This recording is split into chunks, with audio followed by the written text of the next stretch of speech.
Hola, soy Lara Carolina Fernández. Y pues es un gusto saludarlos, soy Fabio Criales. Y te damos la bienvenida a CBC La Voz Show.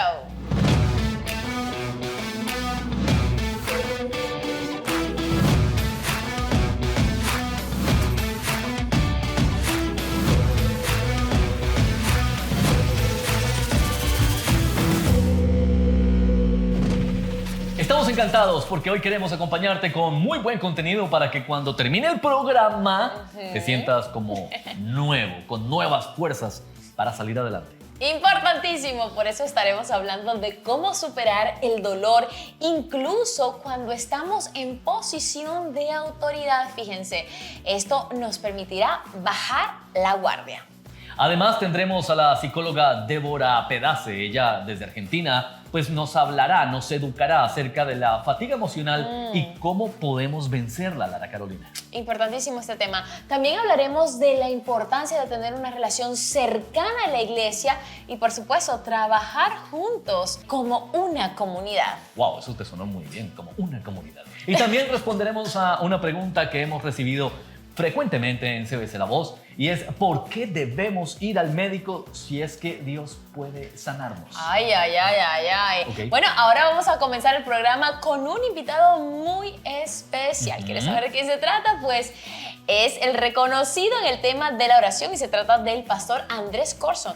Es conocido por hablar de la oración y la relevancia que tiene en la vida de un cristiano. Claro que sí, es importante porque tiene un libro buenísimo, además de muchos otros. Por eso, a continuación, nos explicará cuál es la relación entre la fe y la oración y si es que creer es un requisito para hablar con Dios. Wow, pues vamos a ponerle mucha atención, ¿eh? ¿Qué tan importante es el tema fe cuando estamos hablando de la oración? A ver, sabemos que la fe agrada a Dios, pero también hemos visto personas que, por ejemplo, llegan a la iglesia por primera vez en una silla de ruedas o tal vez nunca han visitado la casa de Dios y reciben un milagro. De repente se paran, andan y podemos decir que tal vez la fe no estaba ahí, simplemente fueron como un espectador a ver qué pasa y recibieron su milagro. Entonces, en este tema, pastor, de la fe para orar y ver respuesta, me gustaría saber qué piensa y obviamente si lo trata en el libro.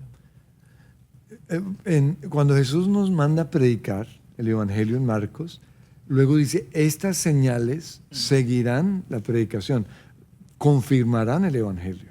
Entonces, cuando una persona no conoce a Dios, Dios va a hacer un milagro aunque no tenga fe para mostrar su poder. Pero para un creyente, el creyente ya tiene que comenzar a andar en fe. Y por eso, si me comparo con un nuevo que fue sanado y yo llevo 20 años y nada, pues es por eso, porque Dios, yo tengo que crecer en fe. La Biblia dice, ¿está alguno enfermo? Llamen a los ancianos, úngenlo con aceite. Pero luego dice algo que muchos saltan, y es la oración de fe sanará al enfermo. Y algunos creen que es la oración de fe del anciano, del pastor. Pero no necesariamente es la oración de fe del pastor, sino del enfermo. ¿No? Si yo ya oraron por mí, ¿no? Me ungieron con aceite o lo que sea, a partir de ese momento yo tengo que seguir mi oración de fe.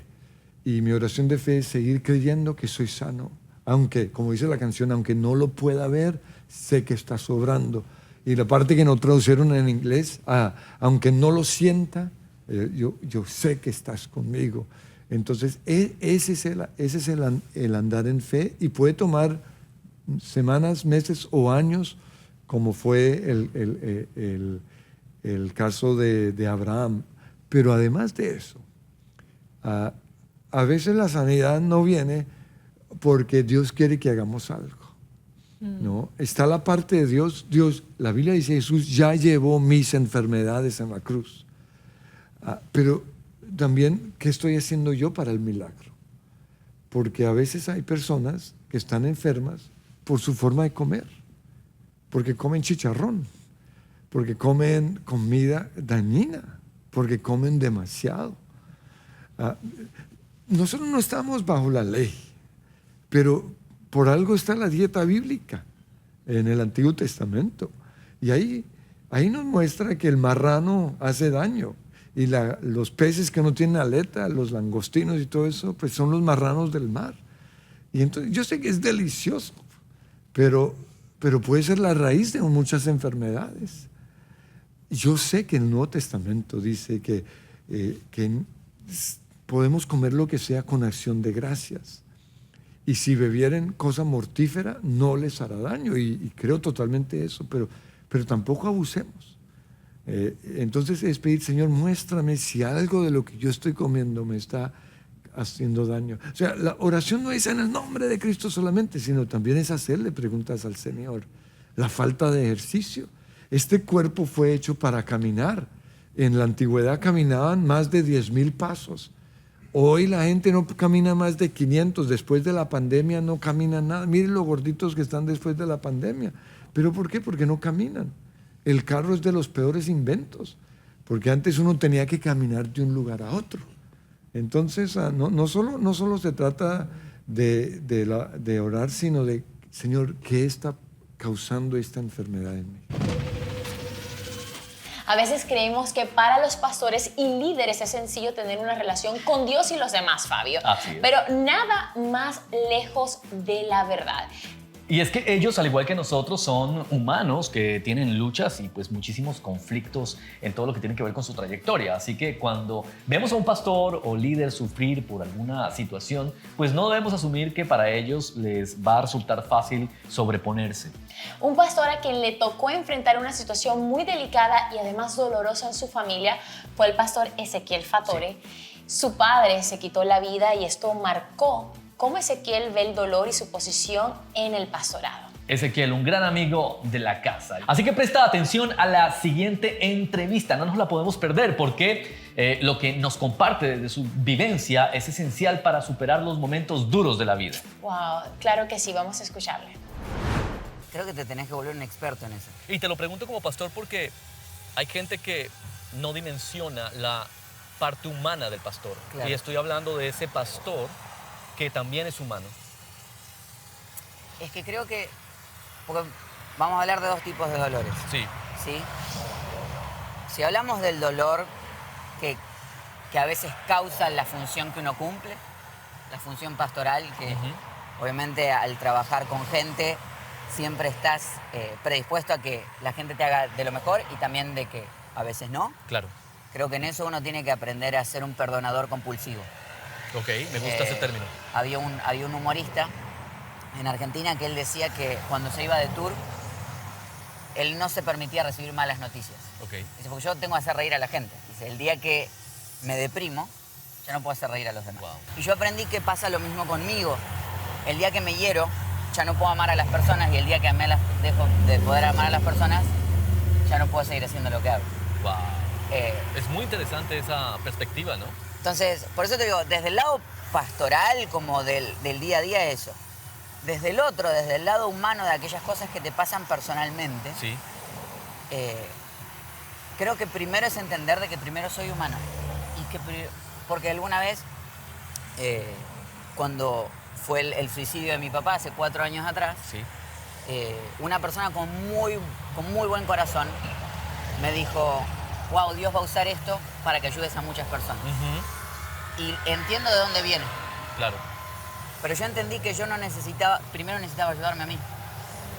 Porque a veces si no sentimos de que Dios nos usa de conejillos de India para poder ayudar a otro, es decir, yo necesito primero sanar yo. Claro, entonces... Antes de meterme la responsabilidad de ayudar a otros, antes de meterme... O sea, necesito primero sanar yo, porque si no estamos en el proceso es un desastre, porque termino sangrando sobre las personas. Entonces cuando me decís como pastor, ¿cómo sanar? Primero tengo que sanar como humano, porque no puedo compartir lo que primero no trabajé. Si estás pasando por un momento difícil, no dudes en buscar ayuda. Puedes consultar con un consejero terapeuta o un experto que te ayude a salir de donde te encuentras. Y es que es importante tener en cuenta todo este tema de ayudas, y para ayudarte a que desarrolles un buen balance, te traemos a una invitada especial, a la psicóloga Débora Pedace. Y Débora nos explicará qué es la fatiga emocional, por qué debemos reconocerla y tratarla, y cómo además podemos enfrentarla.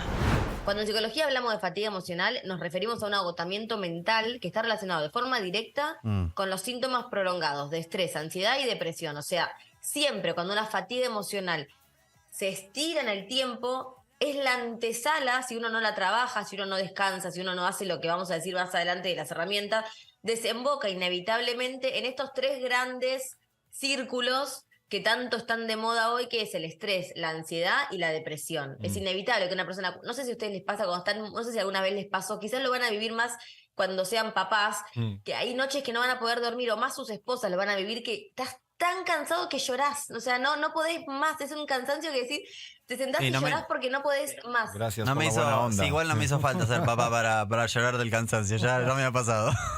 ¿Les ha pasado? Bueno, Sí. capaz con la maternidad se agudiza mucho porque uno al no dormir, ¿qué le pasa a esta criatura? Decís, ¿por qué? Entonces decís, bueno, ok, es un cansancio que te duele el cuerpo, pero que terminás llorando porque no podés más. Eso, si se prolonga en el tiempo, por estresares que no son una maternidad que es, entre comillas, normal o esperable, por estresares del trabajo que te enfrentas todos los días, por una mala relación con tu pareja, con una mala relación con tus hijos, etcétera, eso se prolonga en el tiempo, termina generando, obviamente, episodios depresivos, ansiedad o lo que es también el estrés máximo, ¿no? Lo que genera todos los síntomas físicos. Ahora, entendiendo esto, todos en algún momento atravesamos alguna situación de cansancio. O sea, ustedes lo han vivido en sus trabajos, yo también en lo laboral y en la maternidad, en un montón de aspectos. Pero cuando uno se siente en esa situación de estrés, si uno no sabe frenar a tiempo y uno no sabe decir, hey, no tengo nada más que dar, porque a veces a mí me pasa, no tengo más recursos para dar. Si no me empiezo a llenar de algo que me haga bien a mí, es como que no puedo más, no te puedo dar nada. Entonces en ese momento uno como que puede generar esto de, bueno, me aíslo un poco, trato de llenarme de cosas que me hagan bien para poder otra vez recargar y decir, bueno, pero si uno no sabe hacer este parate y sigue en esta bola de dar, llega un momento que empezás a dar cosas que no están buenas, entonces empezás a reaccionar mal, empezás a tener impulsos, que decís, ¿por qué reaccionás así? ¿Qué te pasa así? Y, o sea, uno empieza como a reaccionar de manera que no entiende por qué, bueno, y ahí uno dice, bueno, pará, capaz que estás muy cansado, capaz que estás sobrepasado, capaz que tuviste un mal día, tómate un tiempo, descansá, porque a veces es mejor hacer como un freno de mano y decir, freno un poquito, me acomodo y vuelvo, que el seguir dando cosas malas a los que están alrededor tuyo. Entonces, eso, por un lado, también está bueno. Ahora, cuando uno está agotado, la persona que está escuchando esto y que dice, uy, si yo estoy pasando por esto hoy, yo siento que hoy estoy agotado o expuesto a un cansancio desmedido, es la persona que siente que excedió su capacidad para soportar el estrés. O sea, nuestro psiquismo, nuestra mente tiene una determinada capacidad, cada uno distinta, según los recursos que cada uno fue adquiriendo, según la capacidad que cada uno tenga, y no capacidad intelectual, ¿no? Me refiero a capacidad de soportar el dolor, capacidad de enfrentar el trauma, capacidad vieron que frente a una misma situación, diferentes cerebros funcionan distinto y enfrentan lo mismo de forma completamente distinta. Vos decís, ¿por qué a esta persona se le falleció el esposo y reaccionó así? Y yo estoy hace 8 años llorando sin poder rehacer mi vida. O sea, ahí la diferencia entre uno y otro no es la situación en sí, que puede ser la misma, sino cómo esa persona decide enfrentar esa situación y cuáles son los recursos psíquicos que tiene esa persona. O sea, cuando una persona está expuesta a este cansancio, a este nivel de estresar máximo, siente que su capacidad excedió el máximo para soportar este estrés prolongado. Y ahí es cuando se produce este choque entre lo que la situación me genera y lo que mi cerebro es capaz de resistir. Por eso muchas personas cuando vienen a terapia y yo hago las admisiones, les pregunto, ¿cuánto hace que estás con esto? Me está en una situación puntual. Y yo les pregunto, ¿cuánto hace que están con esto? No, la verdad que hace como 4 años. Hace 4 años que venís lidiando con esto y el por qué, la famosa, entre comillas, ¿por qué ahora? ¿Por qué ahora consultás si hace 4 años que estás con este tema? ¿Por qué se te ocurrió? ¿Qué fue lo que te generó el que disparó el decir, uy, llamo por teléfono y pido una consulta psicológica? ¿Qué fue lo que te lo disparó? Y a veces es la gotita que rebalsó, a veces es el no puedo más, siento que mi cerebro ya no da más. Entonces yo digo, qué bien, cuánto recurso tuviste para vivir todo lo que tuviste que vivir en todos estos años y que tu cerebro pelee contra eso pudiendo soportarlo, porque fuiste una persona normal, trabajaste, te desenvolviste. Ahora, llegó un momento que tu cerebro ya excedió su capacidad para soportarlo. Entonces ahí es cuando la persona dice, no puedo más. Qué bueno sería, siempre digo, y vendo mucho esto, y la vendo para mí mismo, la psicología de forma preventiva, la terapia de forma preventiva, el no esperar al límite cuando el cerebro ya te dice, no da más, y decir, no puedo más con esto, tengo que pedir ayuda, a decir, me estoy viendo que se me va a venir una situación difícil en mi vida, me estoy viendo que ya no estoy pudiendo soportar esto, que me estoy sintiendo un poquito sin ganas, pido ayuda antes de que mi cerebro explote, ¿no? Pero lo que sucede, me salió ahí pero, lo que sucede muchas veces es que, esto es re interesante, la persona que es víctima de este cansancio no registra lo que le pasa. Y cuando lo registra, por lo general, ya es porque o le pasó una ACV, o tuvo un tema de estresar increíble, o está aislado y la esposa le dice, hey, aflojá, salí, tenemos que salir, ¿qué te pasa que estás encerrado todo el día? ¿No? Por lo general, cuando la persona registra esto, ya está como muy hundido. Entonces es bueno hacer, siempre digo, un check-out, ay, ¿cómo estamos nosotros? Una autorreflexión, hago un check de mi mañana, cómo estuve en la semana, y eso siempre te permite estar como ágil y flexible a lo que te va pasando. Excelente, muy bien. Genial. Te puedo decir los síntomas, o sea, porque las personas que viven esto se rigidizan. Es como que al no registrar, ustedes saben que el enemigo máximo del trastorno mental, el enemigo máximo de a ver cómo lo digo, de la no calidad de vida, del no bienestar emocional, es la rigidez.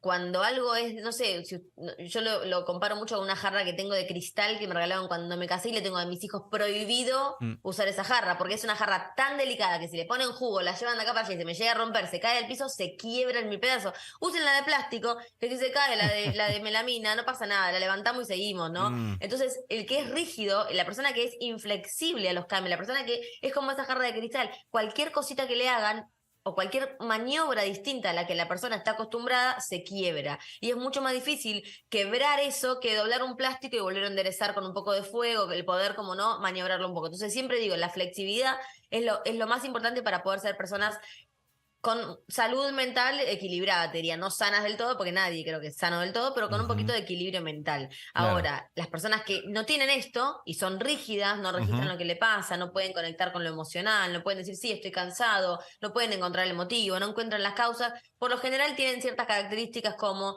baja tolerancia a la frustración o al estrés, o sea, no se pueden equivocar, son como completamente autoexigentes con ellos mismos, no todo tiene que salir perfecto, por eso no saben delegar, y al no saber delegar hacen todo ellos y terminan haciendo un montón de cosas cuando pudieran, o tienen gente, che, yo te ayudo, decime cómo te puedo ayudar, qué puedo hacer por vos, no, lo quiero hacer yo, y hacen en la iglesia desde la tarjetita para el nuevo hasta acomodar las sillas, y pasan por la palabra y por el coso, y digo, pará, delegá, dale a alguien, aunque lo haga distinto a como lo podés hacer vos, delegá, confía en otra persona de que esa persona lo puede hacer también. Entonces, son personas que no tienen esta capacidad. Después también, a veces pierden el interés o la motivación por la vida, son como mecánicos, van, se levantan, trabajan, vuelven, van, se levantan, trabajan, vuelven, van a la iglesia, y también en la iglesia pasa esto, no solamente en el ambiente laboral, o sea, va a la iglesia, vuelve, todo mecánico, ¿no? Y después, cuando les pasa algo en la vida, te das cuenta de que, uy, en realidad no estaba tan conectado, tan enfocado, era más que nada un mecanismo que hacía de repetir,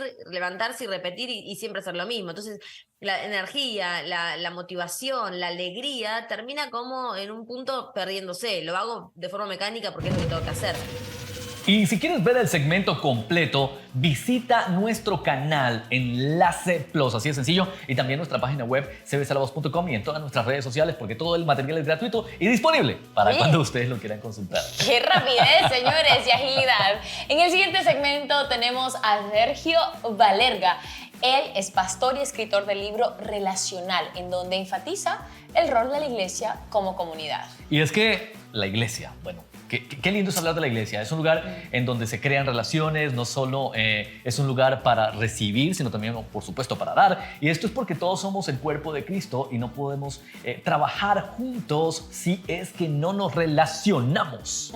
Debido al avance de la tecnología y lo que sucedió durante la pandemia, crear un sentido de comunidad en la iglesia ya no es tan sencillo como antes, y tú sabes de esto muy bien. Ahora tenemos a la tecnología, pero esta ofrece otro tipo de conexión, Fabio. Se generan bastantes debates. Entonces, la pregunta es, presta atención a esto, ¿cómo tener una iglesia relacional en estos tiempos? El pastor Sergio Valerga, pues, nos responde. No hay otra manera de concebir la iglesia que no sea relacionalmente, porque nuestro Dios es un Dios relacional. Sí. Entonces, creo que debemos regresar a hacer lo que debimos estar haciendo por tantos años, y por diferentes motivos lo fuimos dejando de lado, pero creo que Es extraño en el Nuevo Testamento imaginarse una iglesia que no se vincula, que no se conecta, que no convive. La iglesia se concebía a sí misma como una familia, se concebían como un grupo de personas que vivían su vida juntos. Y entiendo los desafíos de la época, entiendo los grandes desafíos que tenemos hoy para conectarnos, para vincularnos. Hay una parte, creo que es en el capítulo 8, si mal no recuerdo, donde tú hablas un poquito del concepto del liderazgo 360 que de alguna manera permite que nosotros podamos relacionarnos en la iglesia. De hecho, hay una historia que tú usas de Ori Barman y Rod Beckstrom de lo que es la araña y este estilo de liderazgo, ¿no? De que describen dos tipos de organizaciones, el de la araña y la estrella de mar. Y eso me lleva a preguntarte cuál es el mejor estilo de liderazgo, porque hay un liderazgo en la iglesia, sobre todo en una cultura latina, de la cual yo vengo principalmente, donde quizás la organización es un poco más centralizada al poder de una sola persona y la imagen del pastor es como más enaltecida y lo que él diga, eso tiene que ser así y es ley. Y hay otro tipo de organización que es más descentralizada, que me parece que se parece, valga la redundancia, más a la cultura norteamericana, que es como estilo estrella de mar. ¿Le pudieras explicar a la audiencia de qué van estos dos tipos de estilos de liderazgo? Bueno, básicamente nosotros hemos estado imitando por mucho tiempo estructuras eclesiásticas que se parecen demasiado a la empresa, a los negocios. De hecho, hemos incorporado un lenguaje, un vocabulario en nuestra iglesia que no difiere demasiado al mundo empresarial. Y cuando yo veo en el texto bíblico la iglesia y cómo funcionaban y cómo se concebían a sí mismos, se concebían más como una familia. Entonces, creo que de alguna manera, para comenzar a expresar lo que me preguntabas, creo que necesitamos recuperar el lenguaje familiar. Creo que tenemos que dejar de pensarnos a nosotros mismos como organizaciones con planes de negocio, planes de marketing, y vernos más a nosotros mismos como que la iglesia es una familia de familias. Juntos estamos peregrinando en este caminar de fe, y entonces el liderazgo creo que también tiene que ver con eso, ¿no? El estilo de liderazgo. Nosotros venimos, como vos decís, nuestras iglesias en Hispanoamérica de liderazgos más verticales, de liderazgo más, de alguna manera, nosotros tenemos una cuestión con el liderazgo, somos de idealizar a las personas y demás, y yo creo que los pastores, los líderes de la iglesia no son mejores que otras personas, simplemente tienen una función diferente.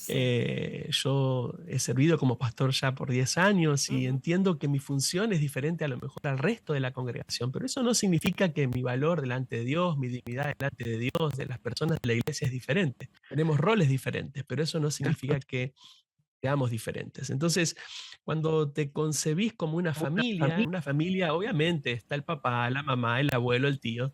Tenemos diferentes niveles de, vamos a decir la palabra autoridad allí, de responsabilidad, pero más que nada es una distribución de funcionamientos, ¿no? Entonces, la iglesia que es como una araña está más centralizada en la imagen del pastor, en la figura del pastor, todo gira alrededor de él. Y entonces los programas de la iglesia sirven como para, de alguna manera, invitar a la gente a ser parte de las estrategias de la iglesia. Cuando la iglesia es más descentralizada, o sea, cuando la iglesia tiene un liderazgo más horizontal, más distribuido, funciona más orgánicamente, creo que es más efectiva, alcanza a todo tipo de personas y ofrece posibilidades de conectarnos relacionalmente. A veces cuando digo esto, obviamente gente me dice, bueno, pero Sergio, entonces vos estás diciendo que todas las iglesias tienen que ser pequeñas o tienen que tener un determinado formato. Yo creo que necesitamos todo tipo de iglesias, pero que las iglesias más chicas tienen la ventaja de que pueden conectarse relacionalmente mejor, no todas lo hacen de la mejor manera, y las iglesias grandes tienen el gran desafío de que a pesar de que sean muchos en número, cómo pueden funcionar como una familia y no como una organización, porque las organizaciones son frías, son distantes, los liderazgos son distantes, entonces tenemos que asegurarnos, por ejemplo, que en las iglesias grandes todo el mundo esté conectado y que todos tengamos algún tipo de vínculo de conexión con los pastores y con los líderes de la iglesia, que no quede nadie invisible dentro del cuerpo, ¿no? Total. En CBC La Voz recibimos preguntas sobre una amplia variedad de temas y una de las más frecuentes es sobre la fe y la sanidad. Sí, son preguntas frecuentes, lo vivimos diariamente y muchos piensan que tener fe en Dios implica no ir al médico. Con esta acción le restarían poder a Dios, eso es lo que piensan, ¿no? Y ya que es un tema vigente, en el próximo segmento tenemos al pastor Ricardo Rodríguez para responder esta gran interrogante, diría yo. Bueno, Dios usa muchas formas para sanarnos. Él puede usar un ministerio de milagros. Él puede usar un médico. Él puede usar medicamentos. Él puede usar el clima. Él puede usar los alimentos. Lo importante para nosotros es saber que Él quiere que estemos sanos. Ese principio es el que nos mueve a buscar o al médico o al pastor o el cambio de alimentos o el cambio de clima, buscar la sanidad, porque Él sí nos quiere saludables. Llegamos al final del programa, la verdad siempre es mi parte triste, pero bueno, no nos preocupemos porque seguiremos acompañándote la próxima semana. Esto fue CBC La Voz Show, esperamos que te haya gustado muchísimo el episodio tanto como a nosotros. A mí me encantó, aprendí muchísimo. Mucho aprendizaje. De grandes expertos.